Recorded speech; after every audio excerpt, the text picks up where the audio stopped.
കർത്താവ് നമ്മളെ സ്നേഹിക്കുന്നു എന്ന് നമ്മളെല്ലാവരും പറയും. കർത്താവ് നമ്മളെ സ്നേഹിക്കുന്നുണ്ടെന്ന് നമ്മളെല്ലാവരും പറയും. പക്ഷെ എത്രമാത്രം സ്നേഹിക്കുന്നുണ്ട്? കർത്താവ് നമ്മളെ സ്നേഹിക്കുന്ന ആ അളവ് നമുക്ക് മനസ്സിലായിട്ടുണ്ടോ? കർത്താവ് നമ്മളെ സ്നേഹിക്കുന്നു എന്നുള്ളത് എല്ലാവരും പറയും, എല്ലാവരും സമ്മതിക്കുന്ന കാര്യമാണ്. കർത്താവ് എന്നെ സ്നേഹിക്കുന്നു. എന്നാൽ ആ കർത്താവ് എത്രമാത്രം നമ്മളെ സ്നേഹിച്ചു? ആ കർത്താവ് അവന്റെ ജീവൻ കൊടുക്കത്തക്കവണ്ണം എന്നെ വീണ്ടെടുക്കാൻ, നമ്മൾ ചിന്തിക്കുമ്പോൾ അങ്ങനെ വേണം. എന്നെ വീണ്ടെടുക്കാൻ വേണ്ടിയിട്ട് കർത്താവ് അവന്റെ ജീവനെ തരുവാൻ തക്കവണ്ണം എന്നെ സ്നേഹിച്ചു. അപ്പോഴേ നമുക്ക് കർത്താവിന്റെ സ്നേഹത്തെക്കുറിച്ച്, അതിന്റെ വ്യാപ്തിയെക്കുറിച്ച് നമുക്ക് മനസ്സിലാവുള്ളൂ. എനിക്ക് വേണ്ടിയിട്ട്, എന്നെ വീണ്ടെടുക്കാൻ വേണ്ടിയിട്ട്, എന്നെ സ്വർഗീയനാക്കി തീർക്കാൻ വേണ്ടിയിട്ട്, എന്റെ പാപം മുഴുവൻ പരിഹരിക്കാൻ വേണ്ടിയിട്ട് അവൻ തൻ്റെ ജീവനെ പൂർണ്ണമായി ഉപേക്ഷിച്ചു. അത്രമാത്രം കർത്താവ് നമ്മളെ സ്നേഹിച്ചു. ആ കർത്താവിനെ നമ്മൾ കാണണം. അപ്പോഴേ നമുക്ക് കർത്താവിനെ അത്രയും സ്നേഹിക്കാൻ പറ്റത്തുള്ളൂ. അല്ലെങ്കിൽ നമ്മൾ കർത്താവിനെ സ്നേഹിക്കുന്നുണ്ടെന്ന് പറഞ്ഞുകൊണ്ട് നടക്കും, നമ്മൾ വാസ്തവത്തിൽ സ്നേഹിക്കുന്നില്ല. നമുക്ക് എനിക്ക് വേണ്ടി ഒരാള് ജീവൻ കൊടുക്കുന്നുവെങ്കിൽ നിശ്ചയമായിട്ടും ഞാൻ ആൾക്ക് എൻ്റെ ജീവൻ കൊടുക്കാൻ ഞാൻ തയ്യാറായിരിക്കും. കാരണം അത്രമാത്രം ആ ആൾ എന്നെ സ്നേഹിച്ചു.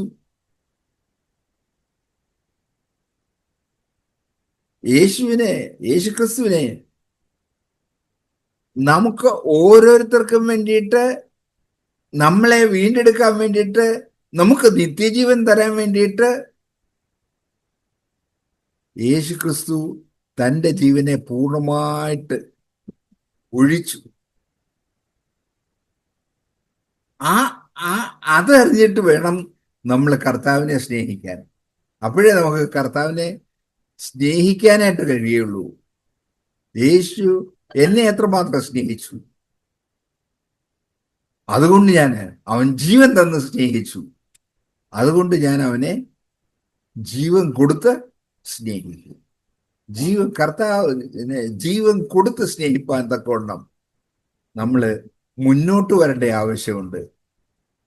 ഇനിയും മുന്നോട്ടുള്ള ജീവിതത്തിൽ നമുക്ക് നമ്മുടെ ജീവൻ വെക്കാൻ നമ്മൾ തയ്യാറാകണം.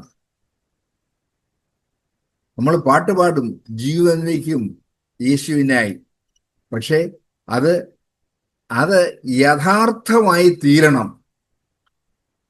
അത്രമാത്രം നമ്മൾ കർത്താവിനെ സ്നേഹിക്കണം. അങ്ങനെ ഒരു സ്നേഹം ഉണ്ടാകുമ്പോൾ മാത്രമേ നമ്മൾ കർത്താവിനെ മുറുകെ പിടിക്കാനായിട്ട് നമുക്ക് കഴിയുകയുള്ളൂ. നമുക്ക് കർത്താവിനെ മുറുകെ പിടിച്ചുകൊണ്ട് മുന്നോട്ട് പോകണം. ഈ കർത്താവിന്റെ സ്നേഹത്തിന് പൂർണ്ണമായിട്ട് നമ്മൾ കീഴടങ്ങി കൊടുക്കണം. ആ കർത്താവ് നമ്മളെ ജീവൻ തന്ന് സ്നേഹിച്ചെങ്കിൽ നമുക്ക് എന്തുകൊണ്ട് നമുക്ക് കർത്താവിനെ വേണ്ടിയിട്ട് ജീവൻ വിട്ടുകൊടുക്കാൻ കഴിയുകയില്ല? നമുക്ക് വിട്ടുകൊടുത്തിട്ട് കർത്താവ് നമ്മളെ കുറിച്ച് ആഗ്രഹിക്കുന്ന കാര്യങ്ങൾ, ഇതിനെക്കുറിച്ച് പല കാര്യങ്ങൾ കർത്താവ് ആഗ്രഹിക്കുന്നില്ല, പക്ഷെ കർത്താവ് ആഗ്രഹിക്കുന്ന കാര്യങ്ങൾ ചെയ്യാനായിട്ട് നമുക്ക് തയ്യാറാകാം. അങ്ങനെയുള്ളൊരു ജീവിതത്തിലേക്ക് നമുക്ക് നടക്കണം. നമ്മൾ പാടും, ജീവൻ വെച്ചിടും രക്ഷകനായി അന്ത്യശ്വാസം വരെയും. അങ്ങനെ പാട്ട് പാടാൻ എളുപ്പമാണ്, കാരണം പാട്ട് എഴുതി വെച്ചിരിക്കുന്നതാണ്. അത് നമ്മൾ കാണാപ്പാഠം അറിയാം. പക്ഷെ പാടുന്ന ഉടനെ അതിൻ്റെ ജീവനില്ലാതായിരിക്കും പാടുന്നത്. അതല്ല, അതിൻ്റെ ജീവൻ വേണം. ആ ഒരു ജീവനുള്ള സ്നേഹത്തില്, ജീവനുള്ള ഒരു വിശ്വാസത്തില് നമുക്കായിത്തീരാം. അങ്ങനെ മുന്നോട്ട് പോകണം. അല്ലാതെ പകുതിയല്ല നമുക്ക് വേണ്ടത്, നമുക്ക് മുന്നോട്ട് പോകേണ്ട കാര്യമുണ്ട്. ഇത് സ്വർഗീയ പിതാവ് അവന്റെ അരുമ മകനെ നമുക്ക് നമ്മുടെ പാപത്തിന്റെ പ്രായശ്ചിത്തമായിട്ട് തരാൻ അവൻ തയ്യാറായിരുന്നു. അത് ഓർക്കുമ്പോഴാണ് നമ്മുടെ സ്നേഹം എത്രമാത്രം ഉണ്ടെന്നുള്ളത് നമ്മൾ മനസ്സിലാക്കുന്നത്. അപ്പോഴേ നമുക്ക് മനസ്സിലാവുള്ളൂ, കർത്താവേ ഇത് പോരാ, ഞാൻ ഇത്രയും സ്നേഹിച്ചാ പോരാ, നിന്നെ ഞാൻ എൻ്റെ ജീവനേക്കാൾ ഞാൻ സ്നേഹിക്കണം, എനിക്ക് ലോകത്തിലുള്ള ഏതിനേക്കാളും ഞാൻ നിന്നെ സ്നേഹിക്കണം.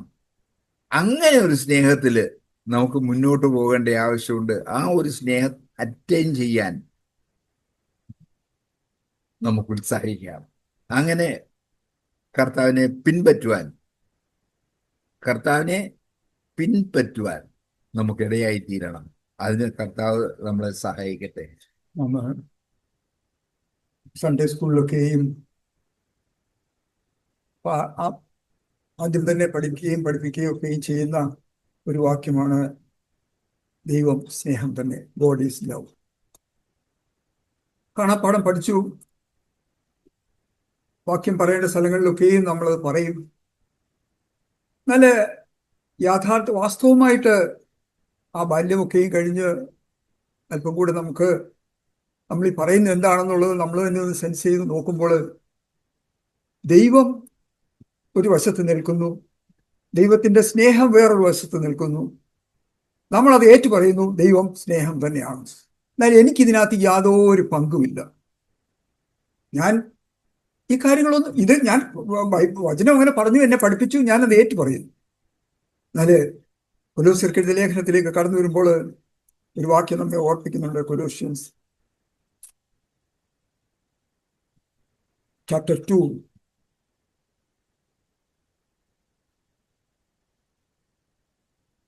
verses 9. For in him all the fullness of deity dwells in bodily form. അവനിലല്ലോ ദൈവത്തിന്റെ സർവസമ്പൂർണതയും ദേഹരൂപമായി വസിക്കുന്നു. ഒക്കെ ഒരു ദൈവം, സ്വർഗത്തിലിരിക്കുന്ന ദൈവത്തെ ആരും കണ്ടിട്ടില്ല, പുത്രൻ തമ്പുരാൻ വെളിപ്പെടുത്തിയിരിക്കുന്നു. ഇവിടെ വ്യക്തമായിട്ട് അപ്പോസ്തലനായ പൗലോസ് നമ്മളെ ഓർപ്പിക്കുകയാണ്, ദൈവത്തിന്റെ സർവസമ്പൂർണതയും ദേഹരൂപമായി വസിക്കുന്നവൻ നമ്മുടെ ഇടയിലേക്ക് കടന്നു വരുവാനായിട്ട് ഇടയായി തീർന്നു. അങ്ങനെയാണ് കർത്താവ് പൂർണ്ണ മനുഷ്യനായിട്ട് ഈ ഭൂമിയിലേക്ക് കടന്നു നിന്ന്. ഈ സഹോദരൻ നമ്മളെ വളരെ വ്യക്തമായിട്ട് ഓർപ്പിച്ചു. എന്താണ് മത്തായിയുടെ സുവിശേഷം ആദ്യം തന്നെ 10-ാം അധ്യായത്തിന്റെ അതിന്റെ 32-ാമത്തെ വചനം തുടങ്ങിയത് ഇങ്ങനെയാണ്: മനുഷ്യരുടെ മുമ്പിൽ എന്നെ ഏറ്റുപറയുന്ന ഏവനും സ്വർഗസ്ഥനായ എൻ്റെ പിതാവിന്റെ മുമ്പിൽ ഞാനും ഏറ്റുപറയും. നോക്ക, ആ പിതാവിന്റെ മുമ്പില് നമുക്ക് നിൽപ്പാനായിട്ട് നമ്മളെ ഒരുക്കുന്നത് എങ്ങനെയാണ്? ഈ പുത്രൻ തമ്പുരാൻ വെളിപ്പെടുത്തി തന്ന കാര്യങ്ങൾ നമ്മൾ ഏറ്റെടുക്കുമ്പോൾ മാത്രം. ദൈവം സ്നേഹമാണ്, ദൈവം എങ്ങനെയാണ് സ്നേഹിച്ചതെന്നൊക്കെയും ഇപ്പൊ പ്രിയ സഹോദരൻ നമ്മൾ പറഞ്ഞോളൂ. എനിക്ക് വേണ്ടി, എൻ്റെ പാപങ്ങൾക്ക് വേണ്ടി യാഗമായി തീർന്നു. വേറെ ആരും ചെയ്യാത്തൊരു കാര്യമാണ്. ഞാൻ പാപിയാണെന്നുള്ളൊരു ഏറ്റുപറച്ചിൽ അവിടെ ഉണ്ടായെങ്കിൽ മാത്രമേ എനിക്കൊരു മാനസാന്തരത്തിലേക്ക് കടന്നു പോകാൻ കഴിയുകയുള്ളൂ. അപ്പോൾ ഞാൻ മാനസാന്തരപ്പെടണം. കാരണം എന്താണ്? ഞാനൊരു പാപിയായ മനുഷ്യനാണ്, എനിക്ക് വേറെ ഒരു മാർഗവുമില്ല ഇതിൽ നിന്ന് രക്ഷപ്പെടുവാനായിട്ട്.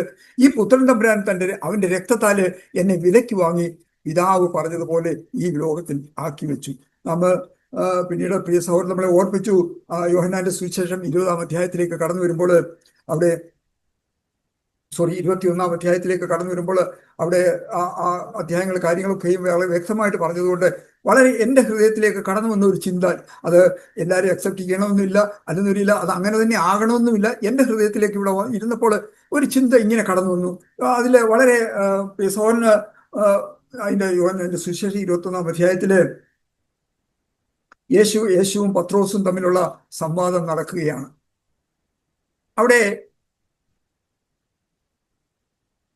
ഈ പത്രോസിനെ സംബന്ധിച്ചിടത്തോളം, പത്രോസ് ഒരു എടുത്തിയാട്ടക്കാരനായിരുന്നു, കാര്യങ്ങളൊക്കെ ശരിയാണ്. പത്രോസിനെ ശാസിച്ചിട്ടുണ്ട് വളരെ വ്യക്തമായിട്ട്, വേറെ ആരും പറയാത്ത രീതിയിൽ അഭിസംബോധന ചെയ്ത്, സാത്താനെ എന്നൊക്കെ വിളിച്ച് സംബോധന ചെയ്ത് അവനെ ശാസിച്ചിട്ടുണ്ട്.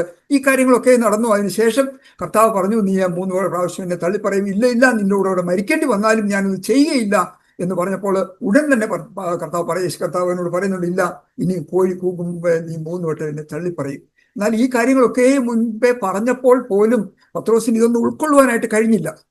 പത്രോസിന്റെ ഹൃദയത്തിലെ ധാരണ എന്താ? നമ്മളിവിടെ ഇപ്പോൾ ഇരിക്കുന്ന പോലെ ഞാൻ കർത്താവിനെ ഒന്നും തള്ളിപ്പറയത്തില്ല, എന്തു വന്നാലും ഞാൻ തള്ളിപ്പറയത്തില്ല എന്ന് പറയും. എന്നാലേ അതിനെ ഒരു യഥാർത്ഥമായിട്ട് അതിൻ്റെ ഒരു സാഹചര്യം ഉണ്ടാകുമ്പോൾ, നമ്മുടെ മുമ്പിൽ സാഹചര്യം ഉണ്ടാകുമ്പോൾ നാം അറിയാതെ തന്നെ ഈ കാര്യങ്ങൾ മറന്ന് നാം കർത്താവിനെ തള്ളിപ്പറയുന്നവരുമായി തീരുവാനായിട്ട് ഇടയായിത്തീരും. അത് നമ്മളെ ഓർപ്പിക്കുകയാണ് ചെയ്തത്. ഇവിടെയും യേശു 21 അധ്യായത്തിലേക്ക് കടന്നുകൊണ്ട് അതിന് ശേഷം അവര് വളരെ ആശിച്ചിരുന്ന അല്ലെങ്കിൽ അവർ നോക്കി പാർത്തിരുന്ന ഈ ദൈവരാജ്യവും സ്വർഗരാജ്യവും ഒന്നും അവർക്ക് കാണുവാൻ കഴിഞ്ഞില്ല. കർത്താവിനെ അവർ ക്രൂശിച്ചു. അതോടുകൂടി അവർക്കുണ്ടായിരുന്ന അവരുടെ ഹൃദയത്തിലുണ്ടായിരുന്ന എല്ലാ താല്പര്യങ്ങളും പോയി. അവരെല്ലാം നിരാശരായി തീർന്നു. കൂട്ടത്തിൽ പത്രോസും വളരെ നിരാശനായി തീർന്നു. 21 അധ്യായത്തിലേക്ക് കടന്നു വരുമ്പോൾ അതിന്റെ 2-ാമത്തെ വാക്യത്തില് ശീമോൻ പത്രോസും ദിദിമോസ് എന്ന തോമാസും ഗലീലയിലുള്ള കനാവിലെ നഥനയേലും സബദി മക്കളും അവന്റെ ശിഷ്യന്മാർ രണ്ടുപേരും ഒരുമിച്ച് കൂടിയിരുന്നു. ആ കൂടിയിരുന്ന അതിന്റെ 3-ാമത്തെ വചനം, ശീമോൻ പത്രോസ് അവരോട്, ഞാൻ മീൻ പിടിക്കാൻ പോകുന്നു എന്ന് പറഞ്ഞു. ഞങ്ങളും പോരുന്നു എന്ന് പറഞ്ഞ് അവരും പടക് കയറി പുറപ്പെടുവാൻ നോക്കുക. ഈ എടുത്തിയാട്ടക്കാരനായിരുന്ന, അല്ലെങ്കിൽ ഈ വ്യക്തത ഉണ്ടായിരുന്ന, ഈ ബോൾഡായിട്ട് നിന്നിരുന്ന ഈ പത്രോസിന്റെ എല്ലാവിധമായ ഹൃദയത്തിലുണ്ടായിരുന്ന താല്പര്യവും നഷ്ടപ്പെട്ടു പോയി. കർത്താവ് ക്രൂശിക്കപ്പെട്ടു. ഇനിയും ഒരു സാഹചര്യവും ഇല്ല. മുൻപോട്ട് നോക്കുമ്പോൾ വളരെ നിരാശയുടെ അവസ്ഥയിലേക്ക് കടന്നുപോയപ്പോൾ അവൻ അറിയാമായിരുന്ന ഒരു തൊഴിൽ എന്താ? മത്സ്യബന്ധനമാണ് അവൻ അറിയാമായിരുന്ന തൊഴിൽ. അതിലേക്ക് തൻ്റെ കൂട്ടുകാരെ കൂടെ വിളിച്ചുകൊണ്ട് ഒരുമിച്ച് ആ ജോലിയിലേക്ക് കടന്നു പോകുന്ന ഒരു പത്രോസിനെയാണ് നമുക്ക് അവിടെ കാണുവാനായിട്ട് കഴിയുന്നത്. അവിടെയും ഈ പഴയ പത്രോസ് കടന്നു പോയപ്പോൾ അവിടെ അടുത്ത വചനം നാലാമത്തെ പുലർച്ചയായപ്പോൾ യേശു കരയിൽ നിന്നിരുന്നു. യേശു ആകുന്നു എന്ന് ശിഷ്യന്മാർ അറിഞ്ഞില്ല. യേശു അവർ കരയിലേക്ക് കടന്നു വരികയാണ്. എന്താ? ഒന്നും ലഭിച്ചില്ല. രാത്രി മുഴുവനും അധ്വാനിച്ചിട്ട് അവർ പറഞ്ഞു. യേശു അവരോട്, കുഞ്ഞുങ്ങളെ, കൂട്ടുവാൻ വല്ലതുമുണ്ടോ എന്ന് ചോദിച്ചു. ഇല്ല എന്ന ഒരു ഉത്തരം പറഞ്ഞു. യേശു ആണെന്ന് അറിഞ്ഞിട്ടല്ല. ഒരു വ്യക്തി ഒരു കരയിൽ നിൽക്കുന്നു, വല്ലതും കിട്ടിയോ എന്ന് ചോദിച്ചപ്പോൾ ഇല്ല, ഒന്നും ലഭ്യമായില്ല എന്ന് പറഞ്ഞു. അതിന്റെ 6-ാമത്തെ വചനം, പടകിന്റെ വലതുഭാഗത്ത് വല വീശുവിൻ, എന്നാൽ നിങ്ങൾക്ക് കിട്ടും എന്ന് അവൻ അവരോട് പറഞ്ഞു. അവർ വീശി, മീനിന്റെ പെരുപ്പം ഹേതുവായി വലിക്കുവാൻ കഴിഞ്ഞില്ല. 7-ാമത്തെ യേശു സ്നേഹിച്ച ശേഷം പത്രോസിനോ അതെ കർത്താവാകുന്നു എന്ന് പറഞ്ഞു. കർത്താവാകുന്നു എന്ന് ശീമോൻ പത്രോസ് കേട്ടിട്ട് താൻ നഗ്നനാകൽ അരിയെ ചുറ്റി കടയിൽ ചാടി. നോക്കി, കർത്താവ് വീണ്ടും ഈ ഉയർത്തെഴുന്നേറ്റവനായ കർത്താവ് കടന്നു വന്ന് അവരെ സംബോധന ചെയ്യുമ്പോൾ അവർക്ക് മനസ്സിലാകുന്നില്ല ഇത് ആരാണെന്നുള്ളത്. അങ്ങനെ യോഹന്നാൻ അവരോട് പറഞ്ഞു, ഇത് കർത്താവാകുന്നു എന്ന് പറഞ്ഞപ്പോൾ കർത്താവിനെ വീണ്ടും കാണുവാനുള്ള ഒരു തീഷ്ണതയോടെ അവനെ കടലിലേക്ക് ചാടുന്നു, അല്ലെങ്കിൽ കർത്താവിന്റെ സന്നിധിയിൽ പെട്ടെന്ന് എത്തുവാനായിട്ട് ചാടുന്നു. യേശു ശേഷം ശിഷ്യന്മാർ കരയിൽ നിന്ന് ഏകദേശം 200 മുഴം ആയിരുന്നു. അതിന്റെ 9-ാം വാക്യം, കരയ്ക്ക് ഇറങ്ങിയപ്പോൾ അവർ തീക്കനലും അതിന്മേൽ മീൻ വെച്ചിരിക്കുന്നതും അപ്പവും കണ്ടു. ഇവിടെ സ്വാഭാവികമായിട്ട് നാം നോക്കുമ്പോൾ, അല്ലെങ്കിൽ നാം ആയിരുന്നുവെങ്കിൽ അവിടെ പ്രവർത്തിക്കുന്നത് വളരെ വ്യക്തമായിട്ട് ഈ ശിഷ്യന്മാരെയൊക്കെയും വിളിച്ച് വലിയൊരു ശാസന, അല്ലെന്നറിയില്ല, അവിടെ വലിയൊരു ഒരു കൺവെൻഷൻ നടത്തിയാണ്. ഞാൻ 3.5 വർഷക്കാലം നിന്നെ പഠിപ്പിച്ചത് ഇതല്ലേ, അല്ല നീ അങ്ങനെയാണോ ചെയ്യേണ്ടിയിരുന്നത്? ഇങ്ങനെയുള്ള ഒത്തിരി കാര്യങ്ങളാണ് അവിടെ ചോദിക്കേണ്ടിയിരുന്നത്. എന്നാൽ അവിടെ കർത്താവ് എന്താ വെച്ചിരിക്കുന്നത്? കരയ്ക്ക് ഇറങ്ങിയപ്പോൾ അവർ കാണുന്നത് തീക്കനലും അതിന്മേൽ മീൻ വെച്ചിരിക്കുന്നതും അപ്പവും കണ്ടു. നോക്കുക, വളരെ അധ്വാനിച്ച്, രാത്രി മുഴുവൻ അധ്വാനിച്ച് ഒന്നും ലഭ്യമാകാതെ ഒന്നാമതെ നിരാശനായി തീർന്നു കർത്താവ് പോയതോടെ. അതിനുശേഷം അറിയാവുന്ന ജോലി ചെയ്യാൻ പോയി, അവിടെയും നിരാശ തന്നെയായിരുന്നു അവർക്ക് ലഭ്യമായത്. ഒന്നും ലഭ്യമായില്ല, നിരാശ മാത്രം. അങ്ങനെ നിരാശരായി കരയിലേക്ക് കടന്നു വരുന്ന ഈ മക്കൾക്ക്, അല്ലെങ്കിൽ ഈ സഹോദരങ്ങൾക്ക് വേണ്ടത് എന്താണ്? അവിടെ വലിയൊരു പ്രബോധനമല്ലായിരുന്നു, അവിടെ ഒരു തിയോളജി എന്തായിരുന്നു, അല്ലെങ്കിൽ അതിൻ്റെ വരുംവരാഴികൾ പറഞ്ഞു കൊടുക്കുകയല്ല ചെയ്തത്. അവർ അവർ അധ്വാനിച്ചവരാണ്, അവർ വിശപ്പുണ്ടായിരുന്നു, അവർ ക്ഷീണിതരാണ്, അവർക്ക് മുൻപോട്ട് നോക്കുവാൻ പോലും ഉള്ള ഒരു ബലം അവർക്കില്ല. അപ്പോൾ അവരെ ജഡികമായിട്ട് ബലപ്പെടുത്തുവാനായിട്ട് കർത്താവ് എന്താ ചെയ്തത്? അവിടെ തീക്കനലും അതിന്മേൽ മീനും അപ്പവും വെച്ചിരിക്കുന്നത് കണ്ടു. പിന്നെ യേശു അവരോട്, ഇപ്പോൾ പിടിച്ച മീൻ ചിലത് കൊണ്ടുവരുവിൻ എന്ന് പറഞ്ഞു. ഇവിടെയാണ് ഞാൻ ഇവിടെ ഇരുന്നപ്പോൾ എൻ്റെ ഹൃദയത്തിലേക്ക് ഒരു ചിന്ത കടന്നത്. കർത്താവ് അവർക്ക് വേണ്ടി മീന് അവർ ഒരുക്കി വെച്ച മീനല്ല, അവർ പിടിച്ച മീനല്ല, അതിനു മുമ്പ് തന്നെ മത്സ്യമൊക്കെയും തീക്കനിൽ വെച്ച് ചുട്ട് അപ്പവും റെഡിയാക്കി അവരെ കാത്തിരിക്കുന്ന ഒരു കർത്താവ് അവർ കടന്നു വന്നപ്പോൾ അവരോട് ചോദിക്കുന്നു, ഞാൻ ഇപ്പോൾ പിടിച്ച മീന് കുറച്ചിങ്ങോട്ട് കൊണ്ടുവന്നാട്ടെ എന്ന്. നോക്ക, യേശു അവരോട് ഇപ്പോൾ പിടിച്ച മീൻ ചിലത് കൊണ്ട് when they got out of the land, they saw a charcoal and fire. Jesus said to them, bring some of the fish which you have now caught. ഇപ്പോൾ പിടിച്ച, അല്ലെങ്കിൽ ഇത് കനലിൽ വെച്ചിരിക്കുന്ന മീൻ നിങ്ങൾക്ക് വേണ്ടിയുള്ളതാണ്, നിങ്ങളുടെ ആവശ്യത്തിന് വേണ്ടിയിട്ടുള്ളതാണ്. എന്നാൽ ഇപ്പോൾ പിടിച്ച മീന് ഇത് ആർക്ക് വേണ്ടിയായിരിക്കാം? എൻ്റെ ഹൃദയത്തിൽ ഒരു ചിന്ത കടന്നു വന്നു. കർത്താവ് 3.5 വർഷക്കാലം ഈ ഭൂമിയിൽ തൻ്റെ ദൗത്യം നിറവേറ്റി ശിഷ്യന്മാരെ ഭരമേൽപ്പിച്ചിട്ട് കടന്നുപോയപ്പോൾ ഇപ്പോഴ് സഹോദരങ്ങളെ, വീണ്ടും ജനിച്ച നമുക്ക് വേണ്ടി ഏൽപ്പിച്ചിരിക്കുന്ന ഒരു ദൗത്യമാണ് ഈ ഇപ്പോൾ പിടിച്ച മീൻ. അതെന്താ? ഇനിയും പിൻപിൽ വരുവാനുണ്ട്. അവർക്കും ഇതുപോലുള്ള ചില കാര്യങ്ങൾ നിങ്ങൾ ചെയ്യേണ്ട, നിങ്ങളുടെ ഭൗതികമായിട്ടുള്ള അല്ലെങ്കിൽ എന്തു തന്നെയായിരുന്നാലും, നിങ്ങളുടെ സമ്പത്ത് എന്തു തന്നെയായിരുന്നാലും നിങ്ങളും അത് വിഭാഗം ചെയ്ത് കൊടുക്കേണ്ടിയിരിക്കുന്നു. കാരണം എന്താണ്? അങ്ങനെയും ചില വിഭാഗങ്ങൾ നിങ്ങളുടെ സന്നിധിയിലേക്ക് കടന്നു വരും. അപ്പോൾ അവിടെ നിങ്ങൾ എന്താ ചെയ്യേണ്ടത്? ഇപ്പോൾ പിടിച്ച മീനെ കൊണ്ടുവരാൻ കർത്താവ് പറഞ്ഞതുപോലെ തന്നെ അവർക്ക് വേണ്ടിയും കരുതുന്നവനായ ഒരു കർത്താവിനെ നമുക്ക് അവിടെ കാണുവാനായിട്ട് കഴിയും. നമ്മുടെ ദൗത്യം ഇത് തന്നെയാണ്. അതിന്റെ ശേഷമാണ് താഴേക്ക് വായിക്കുമ്പോൾ യേശു കർത്താവ് പത്രോസും തനിച്ച് ഒരു സംഭാഷണം നടത്തുന്നത് സഹോദരൻ നമ്മളെ ഓർമ്മിച്ചു. അതിലാദ്യം 15-ാമത്തെ വാക്യത്തില് അവർ പ്രാതൽ കഴിച്ച ശേഷം ശിമോൻ പത്രോസിനെ, യോഹന്നാന്റെ മകനായ ശിമോനെ, നീ ഇവരിൽ അധികമായി എന്നെ സ്നേഹിക്കുന്നു ചോദിച്ചു. അതിനുശേഷം പൂവ് എന്നൊക്കെ പറഞ്ഞതിന് ശേഷം കർത്താവ് അവനോട് പറയുന്ന ഒരു മറുപടിയുണ്ട്: എന്റെ കുഞ്ഞാടുകളെ മേയിക്കാം. നോക്കുക, ഒരു ദൗത്യം ഏൽപ്പിക്കുകയാണ്. ഞാൻ നിങ്ങളെ ഒരു ദൗത്യം ഏൽപ്പിച്ചു. നിങ്ങൾക്ക് ഭൗതികമായിട്ടുള്ള വിശപ്പ് ഉണ്ടായിരുന്നു, നിങ്ങൾക്ക് ഞാനത് തന്നു. അതുപോലെ തന്നെ ഇപ്പോൾ നിങ്ങൾ പിടിച്ച മത്സ്യങ്ങൾ കുറയില്ലേ, അതും നിങ്ങൾ എന്ത് ചെയ്യണം? അതും നിങ്ങളുടെ പുറകെ വരുന്ന അവർക്ക് വേണ്ടി നിങ്ങൾ കരുതുന്നവരായിരിക്കണം. കാരണം എന്താ? അവരും അങ്ങനെയുള്ള ഒരു പ്രതിസന്ധിയിലേക്ക് കടന്നു പോകുമ്പോൾ നിങ്ങൾ അവരെയും കരുതുക. എൻ്റെ കുഞ്ഞാടുകളെ മേയിക്കുക. രണ്ടാമതും അതിന്റെ 16-ാമത്തെ വചനം നോക്കുമ്പോൾ അവിടെയും യോഹന്നാന്റെ മകനായ ശിമോനെ, എന്നെ സ്നേഹിക്കുന്നു എന്ന് ചോദിച്ചാൽ അവൻ എന്നോട്, കർത്താവേ, എനിക്ക് നിന്നോട് പ്രിയമുണ്ട്, നീ അറിയുന്നുവല്ലോ എന്ന് പറഞ്ഞു. വീണ്ടും അവരോട് പറയുന്നുണ്ട്, എൻ്റെ ആടുകളെ പാലിക്കുക. നോക്കുക, എങ്ങനെയാണ് അവർക്ക് വേണ്ടിയത് എല്ലാ കാര്യങ്ങളും, ആത്മീകമോ ഭൗതികമായിട്ടുള്ള എല്ലാ കാര്യങ്ങളും നിങ്ങൾ അവർക്ക് വേണ്ടിയും കൂടെ കരുതേണ്ടിയിരിക്കുന്നു. അല്ലെങ്കിൽ എന്നെ ഏൽപ്പിച്ചിരിക്കുന്ന ഈ ദൗത്യം അത് അങ്ങനെ തന്നെയാണ്, അവർക്ക് വേണ്ടി കൂടെ ഉള്ളതാണ്. നിന്നെ ഫലമേൽപ്പിച്ചിരിക്കുന്നത് നീ അവരുടെ ആവശ്യമനുസരിച്ച് നീ അത് ഡിവൈഡ് ചെയ്ത് കൊടുക്കുവാനായിട്ട് നീ ബാധ്യസ്ഥനാണ് എന്ന് എൻ്റെ ഹൃദയത്തിലേക്ക് ഒരു തോന്നലുണ്ടായി. വീണ്ടും അടുത്ത വാക്യം, വീണ്ടും 17-ാമത്തെ അധ്യായം 3-ാമത് അവനോട്, യോഹന്നാന്റെ മകനായ ശിമോനെ, നിനക്ക് എന്നോട് പ്രിയമുണ്ടോ എന്ന് ചോദിച്ചു. അവന് 3-ാമതും പത്രോസ് ചോദിക്കുന്നത് കേട്ട് ദുഃഖിതനായി, കർത്താവേ, നീ സകലവും അറിയുന്നു എന്ന് പറഞ്ഞു. അപ്പോഴും അവനോട് കർത്താവ് പറയുന്നത്, യേശു അവനോട്, എൻ്റെ ആടുകളെ മേയിക്കുക. നോക്ക്, ഇവിടെ 3 സ്ഥലത്തിനും, അതായത് ഇനിയും പുറകെ പിൻപിലേക്ക് കടന്നു വരുന്നവരുണ്ട്. നിങ്ങളുടെ കൂട്ടത്തിൽ ഇനിയും ആടുകളുണ്ട്. എന്നാല് കർത്താവ് ഇന്ന് ആശ്ചര്യമായിട്ട് നമ്മുടെ സന്നിധിയിൽ അവൻ്റെ ആത്മാവാണ് നമ്മളെ നയിക്കുന്നത്. ഈ ആത്മാവ് നയിക്കുമ്പോൾ മുൻപോട്ട് പോകുന്ന ഈ പത്രോസിനെ നമുക്ക് കാണുവാനായിട്ട് കഴിയും. എന്താണ് പത്രോസ് അതുപോലെ തന്നെ ചെയ്യുന്നതായിട്ട് നമുക്ക് കാണുവാനായിട്ട് കഴിയും. അപ്പോസ്തല പ്രവൃത്തികളിലേക്ക് കടന്നു വരുമ്പോൾ അവിടെ വ്യക്തമായിട്ട് അതിന്റെ 2-ാം അധ്യായത്തിൽ, അപ്പോസ്തല പ്രവൃത്തി 2-ാം അധ്യായത്തിലെ അവിടെ 14-ാം വാക്യത്തിലേക്ക് പത്രോസ് എഴുന്നേറ്റ് നോക്കുക. അപ്പോൾ പത്രോസ് 11 പേരോടുകൂടെ നിന്നുകൊണ്ട് ഉറക്കെ അവരോട് പറഞ്ഞത്, യഹൂദ പുരുഷന്മാരും യെരുശലേമിൽ പാർക്കുന്ന എല്ലാവരുമായുള്ളവരെ, ഇത് നിങ്ങൾ അറിഞ്ഞിരിക്കട്ടെ, എൻ്റെ വാക്ക് കേൾക്കി. നിങ്ങൾ ഊഹിക്കുന്ന പോലെ ഇവർ ലഹരി പിടിച്ചവരല്ല, പകൽ 3-ാം മണി നേരമായിട്ടുള്ളല്ലോ. ഇതാ യോവേൽ പ്രവാചകന്റെ ഒരു വാക്യം പറഞ്ഞുകൊണ്ട്, അന്ത്യകാലത്ത് ഞാൻ സകല ജഡത്തിന്മേലും എൻ്റെ ആത്മാവിനെ പകരും, നിങ്ങളുടെ പുത്രന്മാരും പുത്രിമാരും പ്രയോജിക്കും, നിങ്ങളുടെ യൗവനക്കാർ ദർശനങ്ങളെ ദർശിക്കും, നിങ്ങളുടെ വൃദ്ധന്മാർ സ്വപ്നങ്ങളെ കാണും. നോക്കുക, ഇത് യോവേൽ പ്രവാചകന്റെ ആ കോട്ടിങ് എടുത്ത് ചെയ്തതിന് ശേഷം അപ്പോസ്തലനായ ഈ പത്രോസ്, ഈ തള്ളി പറഞ്ഞവനായ പത്രോസ് ആ ദൗത്യം ഏറ്റെടുക്കുകയാണ്. എൻ്റെ പിന്നിലേക്ക് കടന്നു വരുന്നവരെ ഞാൻ കരുതുവാനായിട്ട്. അവിടെ യോഹന്നാന്റെ അപ്പോസ്തല പ്രവൃത്തി 4-ാം അധ്യായത്തിന്റെ 12-ാം വാക്യത്തിലേക്ക് കടന്നു വരുമ്പോൾ, 4-ാം അധ്യായത്തിന്റെ 12-ാം വാക്യത്തില് ഇങ്ങനെയാണ് അപ്പോൾ പത്രോസ് വിളിച്ചു പറയുന്നത്, മറ്റൊരുത്തനിലും രക്ഷയില്ല, നാം രക്ഷിക്കപ്പെടുവാൻ ആകാശത്തിന് കീഴിൽ മനുഷ്യരുടെ ഇടയിൽ നൽകപ്പെട്ട വേറൊരു നാമവുമില്ല. നോക്കുക, വളരെ ബോൾഡായിട്ട് വ്യക്തമായിട്ട്, ഇനി ഒരു ഡൗട്ടുമില്ല, വളരെ വ്യക്തമായിട്ട് പറയാണ്, and there is salvation in no one else. ഒരുത്തനിലും രക്ഷയില്ല. ഇന്ന് ലോകത്തിൽ അനേകം പേരെ നമുക്ക് പലരും കാണിച്ചു തരും. അത് ഇന്ന സ്ഥലത്ത് പോയാൽ മതി, ഇന്ന ദൗത്യം ചെയ്താൽ മതി. അല്ല, ഇവിടെ നമുക്ക് വ്യക്തമായിട്ട് അപ്പോസ്തലൻ പൗലോസ് ആത്മാവിൽ പറയുകയാണ്, ഒരുത്തനിലും രക്ഷയില്ല, വേറെ ഒരു വ്യക്തിയിലും അല്ലെങ്കിൽ വേറെ ഒരു സ്ഥലത്തും രക്ഷയില്ല. നാം രക്ഷിക്കപ്പെടുവാൻ ആകാശത്തിന് കീഴിൽ മനുഷ്യരുടെ ഇടയിൽ നൽകപ്പെട്ട വേറെ ഒരു നാമവുമില്ല, ഈ കർത്താവിന്റെ നാമം മാത്രം. നോക്കുക, എത്ര ബോൾഡായിട്ട് പത്രോസിന് പറയുവാനായിട്ട് സാധിക്കും. സൗകര്യങ്ങളെയും നമ്മുടെ ജീവിതത്തിൽ നമ്മൾ നടത്തിക്കൊണ്ട് പോകുമ്പോൾ നമ്മുടെ പിന്തുടർന്നു.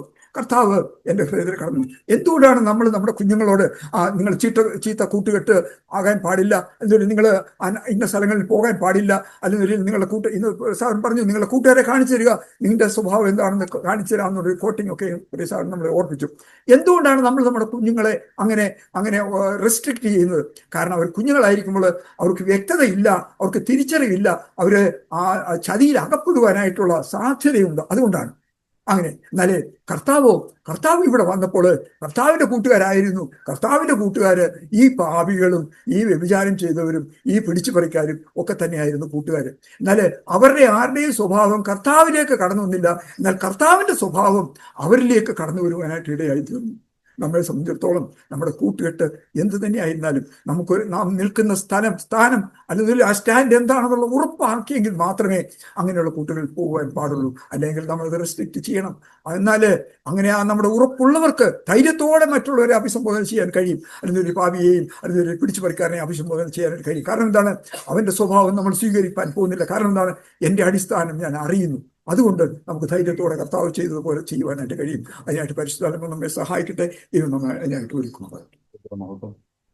കൽപ്പിച്ച ദൈവത്തിന്റെ വചനത്തിനായിട്ട് ദൈവത്തെ സ്തുതിക്കുന്നു, സ്തോത്രം ചെയ്യുന്നു. നമ്മൾ ആദ്യമേ പാടിയ പാട്ട് 160 അങ്ങോട്ട് കർത്താവിന്റെ മുഖത്തേക്ക് നോക്കുന്ന സമയത്തൊക്കെയും അവന്റെ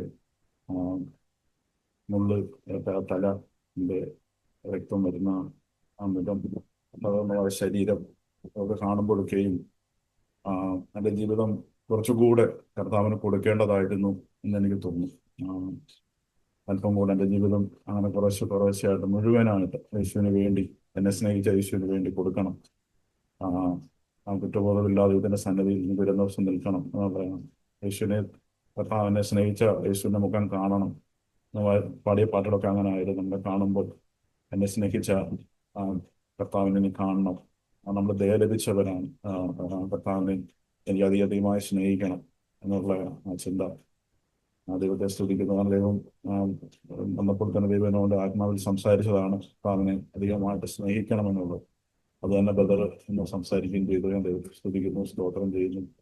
പലപ്പോഴും അതാണ് ആദ്യ സ്നേഹം, ആദ്യ വിശ്വാസം. നമ്മൾ യേശുവിനെ മാത്രം നോക്കി, നമ്മുടെ ജീവിതത്തെ നോക്കാതെ കർത്താവിനെ നോക്കി യേശുവിനെ അധികമായിട്ട് എനിക്ക് സ്നേഹിക്കണം, കർത്താവിനെ അധികമായിട്ട് എനിക്ക് അറിയണം എന്നുള്ള ആ വാഞ്ച, ആദ്യ സ്നേഹവും ആദ്യ വിശ്വാസവും, അതാണ് ബ്രദർ പറഞ്ഞതെന്ന്. പക്ഷെ ചിലപ്പോഴും നമുക്ക് ആദ്യ സ്നേഹത്തിൽ നിന്ന് നമ്മളെ പുറമോട്ട് വലിക്കുന്നത് നമ്മുടെ ജീവിതത്തിലുണ്ടാകുന്ന വീഴ്ചകളും താഴ്ചകളും പരാജയങ്ങളും, ബ്രദർ പറഞ്ഞ പോലെ ചില മോഹങ്ങൾ, ചില തീരുമാനങ്ങൾ നമ്മൾ എടുത്തു പക്ഷേ പറ്റിയില്ല. ഇത് തന്നെയാണ് പത്രോസിന്റെ ജീവിതത്തിലും സംഭവിച്ചത്. പത്രോസ് ഒരുപാട് കാര്യങ്ങൾ ചെയ്യണമെന്ന് ആഗ്രഹിച്ച വ്യക്തിയാണ്. പക്ഷെ പരീക്ഷകളും ശോധനകളും വന്നപ്പോൾ പത്രോസ് വീണുപോയി, തകർന്നുപോയി. എങ്കിലും പത്രോസിന് ആലോചിക്കുമായിരുന്നു, പത്രോസ് യേശുക്രിസ്തു ഉയർത്തെഴുന്നേറ്റില്ലായിരുന്നെങ്കിൽ പത്രോസിന്റെ ജീവിതത്തിന്റെ അവസ്ഥ എന്തായിരിക്കുമെന്നത്. പാപമൊക്കെ ഭാരവും പേറി പത്രോസ് ജീവിതകാലം മുഴുവൻ നടന്നതിന് യൂദായ്ക്ക് സംഭവിച്ച പോലെ നിരാശപ്പെട്ട് ജീവിതം നശിപ്പിച്ചു കളയുന്ന അവസ്ഥയിലേക്ക് പത്രോസ് എത്തുമായിരുന്നു. കാരണം പത്രോസ് ആണ് യേശുവിനെ ക്രൂശിക്കുന്നതിന്റെ ഒരു കാരണം നോക്കുകയാണെങ്കിൽ പത്രോസാണ്. പത്രോസ് യേശുവിന്റെ കൂടെ മരിക്കാൻ തയ്യാറായ പത്രോസ്, യേശുവിനെ തള്ളിക്കളഞ്ഞ് പോകുന്ന പത്രോസ് പാപവും പേറി ജീവിതം മുഴുവൻ നടന്നേനെ. കാരണം പത്രോസിനെ നീതിമാനാക്കിയത് പത്രോസിന്റെ പ്രവൃത്തികളല്ല, യേശുക്രിസ്തു ഉയർത്തെഴുന്നേറ്റു എന്നുള്ളതാണ് പത്രോസിനെ നീതിമാനാക്കിയത് എന്നാണ് റോമർക്ക് എഴുതിയ ലേഖനത്തിൽ അത് വായിക്കുന്നുണ്ട്. 5-ാം അധ്യായം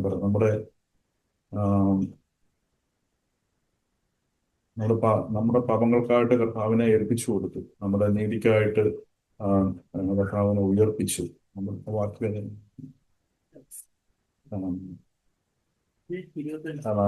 നമ്മുടെ അതിക്രമങ്ങൾ നിമിത്തം മരണത്തിന് ഏൽപ്പിച്ചും നമ്മുടെ നീതീകരണത്തിനായി ഉറപ്പിച്ചിരിക്കുന്ന നമ്മുടെ കർത്താവായ യേശുവിനെ മരിച്ചവരെ നിവർത്തിച്ചതിന് വിശ്വസിക്കാൻ നമുക്കും കാണപ്പെടുവാനുള്ള കർത്താവ് യേശു ക്രിസ്തു മരണത്തിൽ നിന്ന് ഉയർത്തെഴുന്നേറ്റു എന്നുള്ളതാണ് നമ്മുടെ നീതി. ആ കർത്താവിനെ നോക്കി വേണം നമുക്ക് ജീവിക്കാനായിട്ടാണ് കർത്താവിനോട് സംസാരം. നമ്മൾ നമ്മളിലേക്ക് തന്നെ നോക്കരുത്. നമ്മളിലേക്ക് തന്നെ നോക്കിയാൽ നമ്മുടെ പരാജയങ്ങൾ, നമ്മുടെ വീഴ്ചകൾ മാത്രമേ നമ്മൾ കാണത്തുള്ളൂ. പക്ഷേ എന്റെ പാവങ്ങൾക്ക് വേണ്ടി ഏൽപ്പിക്കപ്പെട്ടും എന്റെ നീതിക്ക് വേണ്ടി, എന്നെ നീതീകരിക്കാൻ വേണ്ടി ദൈവം പിതാവ് പുത്രനെ ഉയർത്തെഴുന്നേൽപ്പിച്ചു മരണത്തിൽ നിന്ന്. അതാണ് എന്റെ പ്രത്യാശയും എന്റെ ആശ്രയം. ആ ഉയർത്തെഴുന്നേറ്റ് യേശുവിനെ നോക്കി നമുക്ക് ജീവിക്കുമ്പോൾ കർത്താവിനെ കൂടുതൽ കൂടുതലായിട്ട് സ്നേഹിക്കുവാനും അറിയുവാനും കർത്താവിന് വേണ്ടി ജീവൻ കൊടുക്കുവാനും നമ്മളെ ദൈവം സഹായിക്കും. എന്റെ ജീവിതവും ഞാൻ കർത്താവിന് വേണ്ടി സമർപ്പിക്കുകയാണ്. ഒന്നുകൂടെ ഞങ്ങൾക്ക് വേണ്ടി പ്രാർത്ഥിച്ച എല്ലാ ദൈവങ്ങൾക്കും സ്തോത്രം. അടുത്ത ആഴ്ച ഞങ്ങൾ തിരിച്ചു പോകുന്നു. ശനിയാഴ്ച രാത്രി ഞങ്ങൾ തിരിച്ചു പോകും. ഞങ്ങളുടെ മടക്ക യാത്രയിൽ ദൈവത്തിന്റെ കരുണയും കൃപയും കൂടെ ഉണ്ടായിരിക്കണം. ഇവിടെ എന്താണ് ശനിയാഴ്ച അതിനിടയ്ക്ക് കോട്ടയത്ത് സംബന്ധിക്കാൻ ദൈവം സഹായിച്ചു. ഉറക്കെയും കേട്ട വചനം എന്ന് പറയുന്നത് സെയിം വചനം തന്നെയാണ്. നമ്മുടെ നിരാശപ്പെട്ടു പോകരുത്. നമുക്ക് വേണ്ടി കർത്താവ് മരിച്ചു. ആ യേശുവിനെ നോക്കുകയാണ്. യേശുവാണ് നമ്മുടെ നീതി. ആ യേശുവിനെ നോക്കി നമ്മൾ ജീവിക്കുമ്പോൾ കർത്താവിനെ അധികമായിട്ട് സ്നേഹിക്കാൻ കർത്താവ് നമ്മളെ സഹായിക്കും. മടക്ക യാത്ര നമ്മളെ പ്രാർത്ഥന ഉണ്ടായിരിക്കണം. സ്ഥാപനം ചെയ്യുന്നത് നമ്മള് കർത്താവിലേക്ക് നോക്കുമ്പം നമ്മൾ ആശ്വാസമുള്ളവരായിട്ട് തീരും. ആ ഒരു കാര്യമാണ് നമ്മൾ കേട്ടത്. കർത്താവിനെ കാണുമ്പോൾ നമ്മുടെ ജീവിതങ്ങൾ രൂപാന്തരപ്പെടും. കാര്യം പത്രോസിന്റെ കഥ നമ്മൾ കേൾക്കുമായിരുന്നു. ലൂക്കോസ് സുവിശേഷം നമ്മൾ ആദ്യം വായിക്കുമ്പം അവരെ പറ്റിയൊക്കെ പറയുന്നു, അവർ സകലവും വിട്ട് അവനെ അനുഗമിച്ചു. എന്നാൽ ഇപ്പം പത്രോസ് പറഞ്ഞത് ഞാൻ വിട്ടുകളഞ്ഞതൊക്കെ തിരിച്ചെടുക്കാനായിട്ട് പോകുന്നു. കാര്യം വളരെ കർത്താവിനെ നഷ്ടപ്പെട്ടു, കർത്താവിനെ തള്ളി പറഞ്ഞു എന്നുള്ള ഒരു വലിയ കുറ്റബോധം പത്രോസിനെ വേട്ടയാടിക്കൊണ്ടിരുന്നിരിക്കണം. പിന്നെ എന്നാ മീൻ പിടിക്കാമെന്ന് വിചാരിച്ച് പോയപ്പോ അവിടെ ഒന്നും കിട്ടിയില്ലെന്നുള്ളത് പത്രോസിനെ വീണ്ടും കൂടുതൽ നിരാശയിലേക്ക് തള്ളിക്കളഞ്ഞ് കാണണം. നമ്മൾ നോക്കുമ്പോൾ യേശുവിന്റെ സ്നേഹം എത്ര എന്റെ ജീവിതവുമായിട്ട് വളരെ ഒത്തുപോകുന്ന കാര്യമായിട്ട് ഞാൻ വിചാരിക്കുമായിരുന്നു. കാര്യം മനഃപൂർവ്വമായിട്ട് നമ്മൾ ദൈവത്തെ തള്ളിക്കളഞ്ഞ് അല്ലെങ്കിൽ ദൈവത്തിൽ നിന്ന് അകന്ന് ഇനിയും കർത്താവ് ഒരു കൈ കാണിക്കാതെ, കർത്താവ് എന്നെ തേടി വരാതെ ഒരിക്കലും എനിക്ക് മുന്നോട്ട് പോകാൻ കഴിയത്തില്ല എന്ന നിലയിൽ ജീവിച്ച ഒരാളാണ് ഞാൻ. I M so GLAAD that കർത്താവ് എന്നെ പത്രോസിനെ തേടി വന്ന പോലെ എന്നെ തേടി വന്നതിനെ ഞാൻ ഓർക്കുന്നു. പറഞ്ഞ പോലെ യേശു അങ്ങനെ വന്നില്ലായിരുന്നെങ്കിൽ എന്റെ സ്ഥിതി എന്തായിരിക്കുമായിരുന്നെന്ന് സന്ദീപേറും സൗരനും സൈബിപ്പം പറഞ്ഞു. എത്ര we cannot even imagine what will have. എത്ര മോശമായി തീരുമാനം നമുക്ക് ഒരിക്കലും പറയാൻ പോലും പറ്റത്തില്ല. Especially about me. I know. ദൈവത്തിന് നന്ദിയോടെ സ്തോത്രം ചെയ്യുന്നു. എന്നാ അങ്ങനെയുള്ളൊരു പത്രോസിനെ ആ ഒരു ആളിനോട് വന്ന് കാണുമ്പം സഹോദരന്മാര് പലരും പറഞ്ഞ പോലെ നമ്മളൊക്കെ ആണെങ്കിൽ ആ ആളിനെ ഒരു പാഠം പഠിപ്പിക്കണം എന്നല്ല. യേശു ദൈവം എത്ര കരുണയുള്ളവനാണ്. അവരുടെ ആത്മീയമായിട്ടുള്ള അവരുടെ വിശപ്പിനേക്കാൾ ഉപരി ഇപ്പം അവർക്ക് ഭൗതിക ഭക്ഷണം ആവശ്യമുണ്ട്. നമ്മളാണെങ്കിൽ ഒരുപക്ഷെ പലരും ഞാൻ പലപ്പോഴും ഓർക്ക് ആരെങ്കിലും ഒക്കെ പ്രാർത്ഥിക്കാൻ പറയുമ്പോൾ ഇദ്ദേഹം ആദ്യം ഒന്ന് മനസാന്തരപ്പെട്ട് പിന്നെ പ്രാർത്ഥിക്കാമെന്ന് പലപ്പോഴും മനസ്സുകൊണ്ട് വിചാരിച്ചിട്ടുള്ള ആളാണ് ഞാൻ. എത്ര എത്ര എത്ര എത്ര എത്ര ഇടുങ്ങിയ ഹൃദയമുള്ളവരാണ് നമ്മളൊന്ന് ഓർക്കുക. പക്ഷെ എന്നാ യേശു കർത്താവ് നമ്മളോടുള്ള ആദ്യത്തെ ഡീലിംഗ് അവന്റെ മെറ്റീരിയൽ ആയിട്ടുള്ള ഇപ്പൊ അവൻ ഫേസ് ചെയ്യുന്ന ഈ ഒരു അവന്റെ ജഡത്തിലുള്ള ഈ ഒരു പ്രശ്നത്തിന് ഒരു പരിഹാരമാണ് ദൈവം ആദ്യം അവന് കൊടുക്കുന്നത്. അവരിതുവരെ കഴിച്ചിട്ടില്ലാത്ത ഒരു പുതിയ ഭക്ഷണം അവർക്ക് കർത്താവ് കൊടുക്കുന്നു. എത്ര സ്വീറ്റായിട്ട് എത്ര ഒരു അവരുടെ അതിനുശേഷം അവിടെ ആ കാര്യം എടുത്തു പറയുന്നുണ്ട്. പ്രാതൽ കഴിഞ്ഞ ശേഷം യേശു പത്രോസിനോട്, അങ്ങനെ തന്നെയാണ് ദൈവം എന്നോട് ഇടപെട്ടത് എന്ന് ഞാൻ നന്ദിയോടെ ഓർക്കുന്നു. എന്നാൽ ഇപ്പം അവശേഷിക്കുന്ന ഒരു ചോദ്യം ഇതാണ്, നീ ഇതിലധികമായി എന്നെ സ്നേഹിക്കുന്നു എന്നുള്ള യേശുവിന്റെ ചോദ്യത്തിന് മുന്നിൽ കർത്താവേ, പത്രോസ് പറഞ്ഞ പോലെ കർത്താവെ ഞാൻ അങ്ങേ സ്നേഹിക്കും.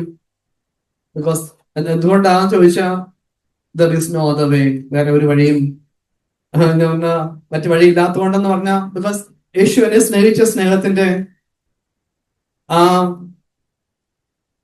കാര്യങ്ങളെ ഞാൻ ഓർക്കുമ്പം കർത്താവേ ഞാൻ അങ്ങേ കൂടുതൽ സ്നേഹിക്കാനായിട്ട് ആഗ്രഹിക്കുന്നു. ഞാൻ വിചാരിക്കായിരുന്നു പല സമയങ്ങളിലും ദൈവത്തിന്റെ സഭയിൽ കേൾക്കുന്ന പല ആലോചനകളും വ്യർത്ഥമല്ല. അതെല്ലാം പലപ്പോഴും വ്യക്തിപരമായിട്ടുള്ളതും ചിലപ്പം സ്പെസിഫിക് ആയിട്ടുള്ളതുമാണ്. ഞാനിപ്പം ഒരു കാര്യം കൂടി ഇപ്പം അത് ഒന്ന് ഓർപ്പിച്ച് പറഞ്ഞാൽ, ഞാൻ ഇന്നലെ ജ്യോതിസിനോട് ചില ഫ്രണ്ട്ഷിപ്പ് ചൂസ് ചെയ്യുന്ന കാര്യം പറഞ്ഞ സമയത്ത് ജോസ് വെനസ്ഡേ വരുന്ന ബുധനാഴ്ച ഞങ്ങൾ ജോസ് അവിടെ ചേരാനായിട്ട് മണിപ്പാലിൽ ജോയിൻ ചെയ്യാനായിട്ട് പോവാണ്. അപ്പം ഇന്നലെ ഞാനൊരു കാര്യം ഇന്നലെ ഉച്ചയ്ക്ക് ഇതുപോലെ സമയത്ത് ഞങ്ങളൊന്ന് സംസാരിക്കുന്നു ജോസിനോടും, ഈ ഒരു സന്ധ്യ വേറെ ഇന്ന് എനിക്ക് ആ വേഴ്സ് അറിയത്തില്ലായിരുന്നു. ഞാൻ പെട്ടെന്ന് സെർച്ച് ചെയ്തിട്ട് ഈ ഒരു വേഴ്സ് കാണിച്ചു കൊടുത്തിട്ട് ജോസിനോട് ഇങ്ങനെ പറഞ്ഞു, ഇഫ് യു ഹാവ് ഒരു തെറ്റായ കൂട്ടുകെട്ടുണ്ടെങ്കിൽ അത് നമ്മുടെ മുന്നോട്ടുള്ള ജീവിതത്തെ തന്നെ ബാധിക്കും.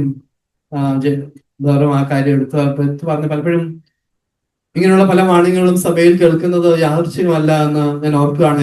എന്റെ ലൈഫിൽ നിന്ന് ഒരു കാര്യം ഞാൻ പറഞ്ഞു. അങ്ങനെ ഒരു ആളിനെ, എന്നേക്കാൾ വളരെ സീനിയർ ആയിട്ടുള്ള ഒരാളിനെ പരിചയപ്പെട്ടതാണ് എന്റെ ജീവിതത്തിന്റെ ഏറ്റവും വലിയ ദുരവസ്ഥയ്ക്ക് കാരണമെന്ന് ഞാൻ പറയുകയായിരുന്നു. മറ്റുള്ള ഞാൻ അതിനെപ്പറ്റി ആ ആളിനെ ബ്ലെയിം ചെയ്യാനൊന്നും അല്ല. നമ്മുടെ അനുസരണക്കേട് കൊണ്ട് തന്നെയാണ് പലപ്പോഴും നമ്മൾ പല തെറ്റായ കാര്യങ്ങളിലേക്ക് പോകുന്നത്. ഞാൻ ഈ ഒരു കാര്യം വീണ്ടും പറഞ്ഞ ദൈവത്തിന്റെ ആലോചന തന്നെ ഇവയിലധികമായിട്ട് യേശുവിനെ സ്നേഹിക്കാനായിട്ട് ഞാൻ ആഗ്രഹിക്കുന്നു. ദൈവം തരുന്ന ഈ ഒരു വലിയ പ്രോമിസിനായിട്ട് സ്തോത്രം. ദൈവം നമ്മെ സഹായിക്കും. ദൈവം നമ്മെ സ്നേഹിക്കുന്നു എന്ന് പറഞ്ഞല്ലോ. ദൈവം നമ്മെ സ്നേഹിക്കുന്നു. എത്രമാത്രം സ്നേഹിക്കുന്നു? സ്വന്തം ജീവൻ നൽകി. സ്വന്തം ജീവൻ നൽകി ദൈവം നമ്മെ വീണ്ടെടുത്തു. സ്വന്തം ജീവൻ തന്ന് നമ്മെ സ്നേഹിച്ച കർത്താവിന് നമ്മളെ തന്നെ നമ്മുടെ ജീവൻ തിരിച്ചു കൊടുക്കണം. അപ്പോഴേ മാറായിരിക്കുന്ന കയ്പായിരിക്കുന്ന അപ്പോഴേ നമ്മൾ മധുരമായി മാറ്റുള്ളൂ. അത് കർത്താവ് നമ്മളെ അങ്ങനെ ആക്കി മാറ്റും. അങ്ങനെ മാറായിട്ടിരിക്കുന്ന മറ്റുള്ളവർ കാണുമ്പോൾ, നമ്മൾ സംസാരിക്കുമ്പോഴും എല്ലാം കയ്പായിരിക്കും പുറത്തോട്ട് വരുന്നത്. പക്ഷേ കർത്താവ് നമ്മുടെ ഉള്ളില് വരുമ്പോൾ അത് മധുരമായി മാറും നമ്മുടെ ഉള്ളിൽ. അപ്പം ഒരു കേട്ടുണ്ടല്ലോ, ഒരു ഗ്ലാസ്സില് നിറച്ച് മധുരമായിട്ടിരിക്കുകയാണെങ്കിൽ എത്ര വിഗ്രസ് ആയിട്ട് ഷെയ്ക്ക് ചെയ്താലും ഒരു തുള്ളി പോലും ബിറ്റർ ആയിട്ടുള്ള വെള്ളം പുറത്തോട്ട് വരത്തില്ല. അപ്പം പൂർണ്ണമായിട്ടും മാറായിരുന്ന നമ്മുടെ അൺകൺവേർട്ടഡ് ഡേയ്സ് ഉണ്ടല്ലോ, അതായത് നമ്മെ കെട്ടിയെടുത്ത പാറ അവിടേക്ക് നോക്കുമ്പോൾ നമ്മൾ അവിടെ ഭയങ്കരമായിട്ടും മാറായിരുന്നു. കർത്താവ് നമ്മളെ മധുരമാക്കാനായിട്ട് കർത്താവ് സ്വന്തം ജീവൻ നൽകി നമുക്കതിന് വേണ്ടി നമ്മളെ തന്നെ വിട്ടുകൊടുക്കാം. കർത്താവിന്റെ ഇഷ്ടം ചെയ്യും. നമ്മെ സഹായിക്കും. സ്തോത്രം. ദൈവസ്നേഹത്തെ പറ്റി കേൾക്കാനിടയായി. ദൈവസ്നേഹിക്കും ദൈവത്തിന്റെ സ്നേഹത്തെ പറ്റി പറയുന്ന ഒരു വാക്യമാണ് യോഹന്നാന്റെ സുവിശേഷം 3:16. അത് ലോകപ്രസിദ്ധമായിട്ടുള്ള ഒരു വലിയൊരു അത് ദൈവം ചെയ്തിട്ടുള്ളതായ ഒരു പ്രവർത്തി. God so loved the world that he gave his only begotten Son, and whosoever believeth in him should not perish but an everlasting life. അത് ദൈവസ്നേഹമാണ്. പക്ഷെ ഞാൻ എങ്ങനെയാണ് ദൈവത്തെ സ്നേഹിക്കുന്നത്? The greatest love a man can live by laying down his life. സഹോദരൻ പറഞ്ഞൂടെ, ഞാനങ്ങനെ ആർക്കു വേണ്ടി എൻ്റെ ജീവനൊന്നും വെച്ച് ഞാൻ ആരെയും സ്നേഹിച്ചിട്ടില്ല. ചില സംഗതികൾ ഈ കഴിഞ്ഞ ദിവസം ഈ ദൈവത്തെ എനിക്ക് സ്നേഹിക്കുന്നതിന് വേണ്ടി ദൈവം തന്ന ഈ വഴികളിൽ ഞാൻ പോകുന്നതിന് വേണ്ടി ഞാൻ ആഗ്രഹിക്കുന്നു. കഴിഞ്ഞ മാസം ഞാനും എൻ്റെ വൈഫും എൻ്റെ രണ്ടാമത്തെ മോളും അവിടെ 2 പിള്ളേരുമായിട്ട് ഞങ്ങളൊരു അവരുടെ വീട്ടിൽ ചെന്നു. അവരുടെ വീട്ടിൽ ചെന്നിട്ട് അവിടെ കുറേ ആൾക്കാരുണ്ടായിരുന്നു. ഞാൻ ഈ വിശ്വാസികളാണെന്നൊന്നും അറിഞ്ഞാൽ എന്നെ എങ്ങനെയെങ്കിലും ഇതിനകത്തൊന്നും പിൻവലിക്കുന്ന വേണ്ടി അവർ പല വേലകളും പല സംഗതികളും പറഞ്ഞു. ഒരുത്തൻ അവിടെ നിന്നുകൊണ്ട് ഈസ് എൻ എഞ്ചിനീയർ. അദ്ദേഹം പറയുവാണ്, തൻ്റെ സ്വന്തം ജീവനെ തന്നെ സംരക്ഷിക്കാൻ കഴിയാത്ത ഒരാളിനെയാണോ നിങ്ങൾ വിശ്വസിക്കുന്നതെന്ന് ഞാൻ പറഞ്ഞു. For the same purpose he came into this world and died for his. ഈ He gave his life. He came for the same purpose, to die. അങ്ങനെ ഒരു കാരൻ എനിക്ക് പറയും, ഇന്നിവിടെ നില്ല്, നമുക്കൊരു ഡിബേറ്റ് നടത്താം. ഞാൻ പറഞ്ഞു, എനിക്ക് അതിന് സമയമില്ല. നിങ്ങൾക്ക് വേണമെന്നുണ്ടെങ്കിൽ നിങ്ങൾ ബൈബിൾ വായിച്ചൊന്ന് നോക്കും. ഞാൻ പറഞ്ഞ്, you give me 10 crore rupees, I will not depart from this faith.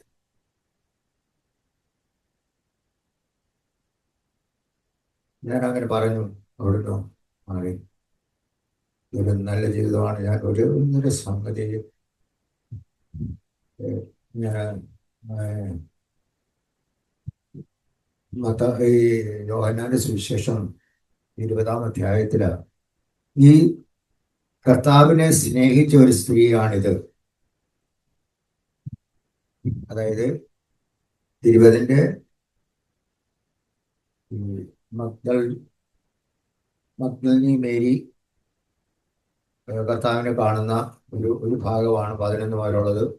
അത് 14-ാമത്തെ വാക്യത്തിൽ, when she had said this, she turned around and saw Jesus standing there and did not know that it was Jesus. Jesus said to her, "Woman, why are you weeping? Why are you seeking?"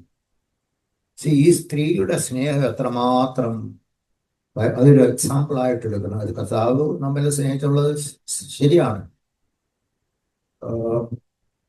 കർത്താവ് പിന്നെ ഈ ഉയർത്തെഴുന്നേറ്റതിനു ശേഷം Tiberius കടൽക്കരയും അവിടെ പോയി ശിഷ്യന്മാരെ കാണുന്നതും അവർക്ക് വേണ്ടതെല്ലാം കൊടുക്കുന്നതൊക്കെ 21-ാം അധ്യായത്തിൽ നമ്മൾ വായിക്കുന്നുണ്ട്.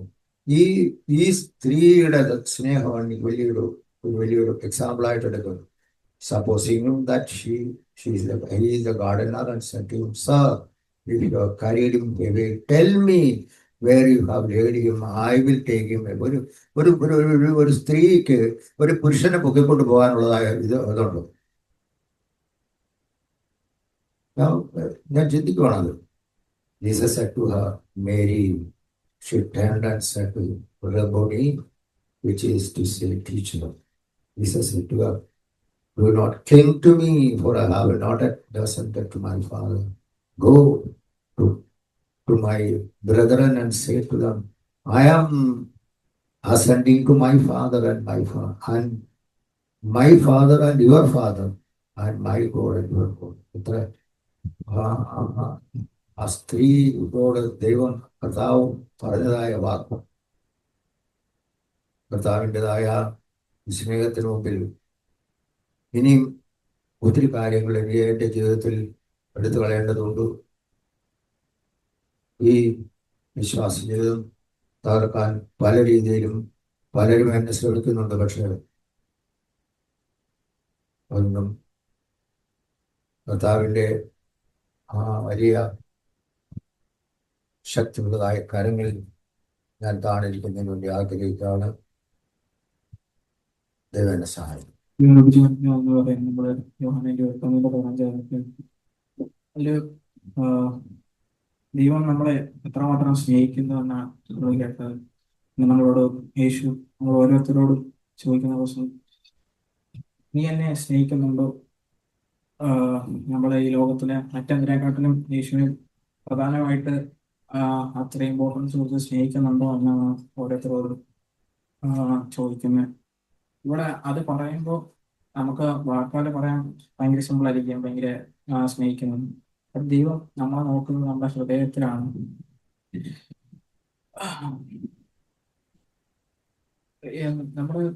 നമ്മുടെ ലൈഫിൽ യേശുവിനെ സ്നേഹിക്കുന്നുണ്ട്. യേശു നമ്മുടെ ഹൃദയത്തിൽ നോക്കുമ്പോൾ നമ്മുടെ കഴിവുകളെക്കാട്ടിലും അവനോടുള്ള ഒരു സ്നേഹത്തെയാണ് യേശു നമ്മൾ നോക്കുന്നത്. നമ്മൾ യേശുവിനെ വേണ്ടി നമ്മൾ ശുശ്രൂഷ ചെയ്തു, അല്ല വചനം പറയുന്നു, സാക്ഷ്യം പറയുന്നു, ബാക്കിയുള്ളവരെ എൻകറേജ് ചെയ്യുന്നു പറയാം. അവനകത്തുള്ള ഒരു ഇമ്പോർട്ടൻസ് ഉള്ള സ്നേഹം നമ്മൾ അതിന് കൊടുക്കുന്നുണ്ടോ എന്നാണ് പ്രധാനം. അവിടെ നമ്മുടെ ലൈഫിൽ നമ്മൾ പരാജയപ്പെട്ടു പോകുന്ന കാര്യമൊക്കെ പറയാനുണ്ട്. അവിടെ പത്രോസ് ആണെങ്കിലും അവിടെ വീണു, ബട്ട് അവിടെ തെറ്റി മാറിപ്പോയില്ല, അവിടെ തിരിച്ചു മടങ്ങി വന്നു. അവിടെ ഇപ്പം അവിടെയും പിതാവിന്റെ പുത്രനോടുള്ള സ്നേഹം കാണിക്കുന്നുണ്ട്. നമ്മൾ എത്ര തെറ്റിപ്പോയാലും നമുക്കൊരു അവസരം അവിടെ യേശു തരുന്നുണ്ട്. അവിടെ പത്രോസ് യേശു തള്ളി പറഞ്ഞപ്പം യേശു ഒരു തള്ളിക്കളഞ്ഞില്ല. ബട്ട് ആ ഒരു മടങ്ങി വന്നപ്പോൾ ഒരു ഉത്തരവാദിത്വമാണ് യേശു ആ പത്രോസിന് നൽകിയത്. അവിടെ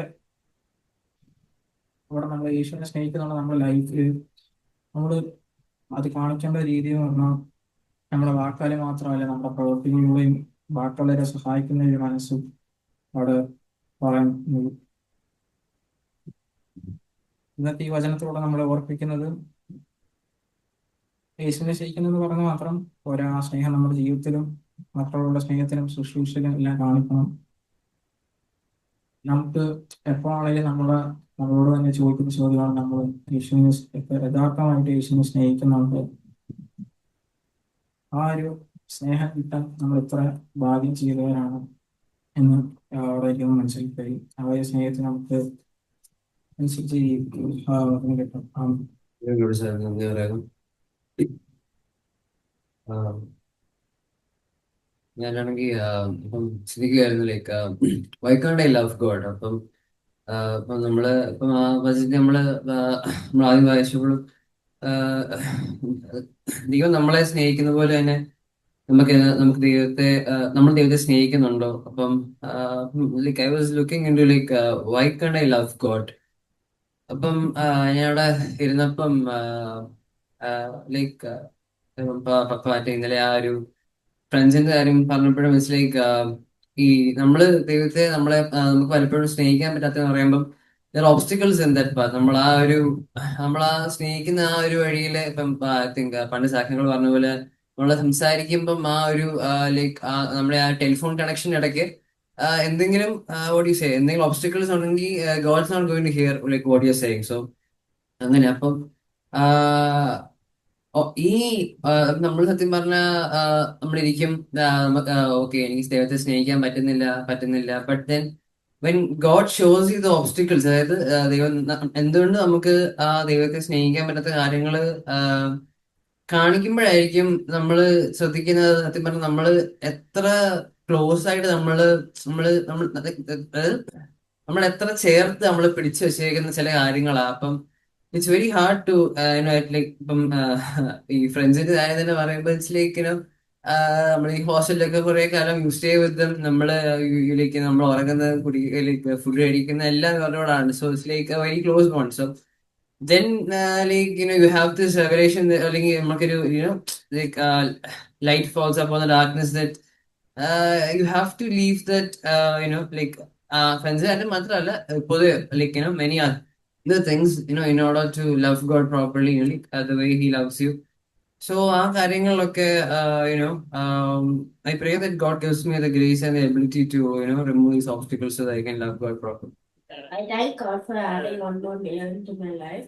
God helped me in my studies and gave me good health. I am thankful for my family, church, and friends. Please pray for me to be a born-again child. Again, child of God. ദൈവനാമത്തിന് മഹത്വം ഉണ്ടാകട്ടെ.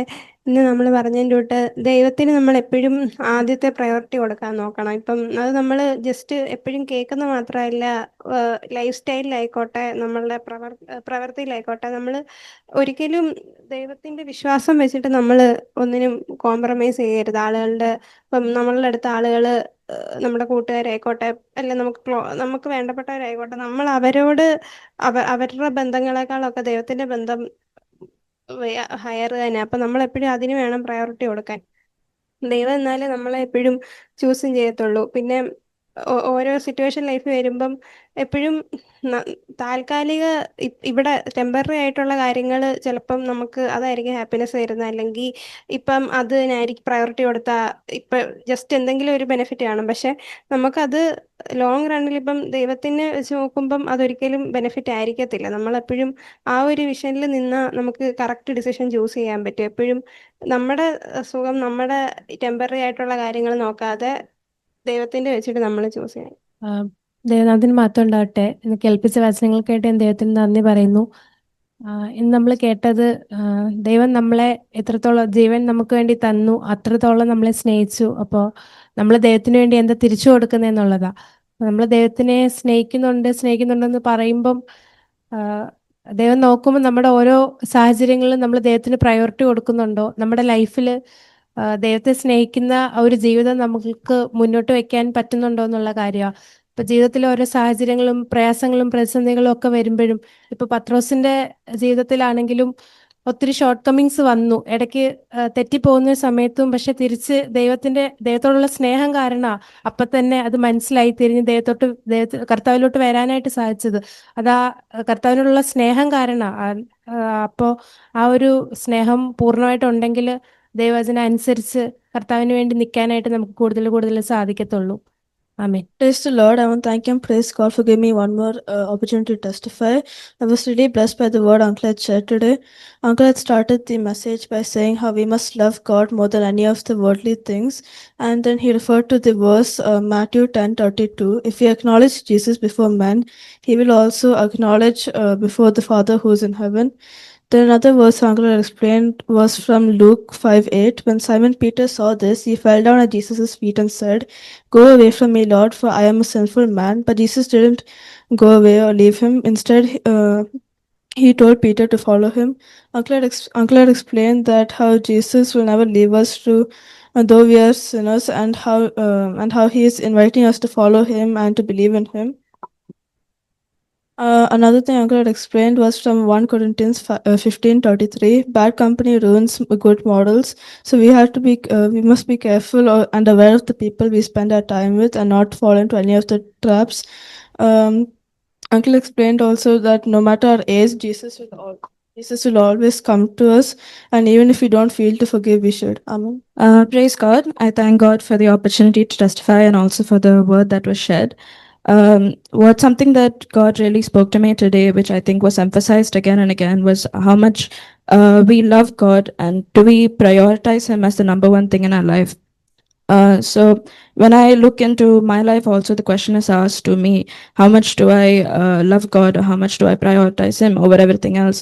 And when I see in my life also, there are so many things that can take up my time, whether it might be entertainment or even studying.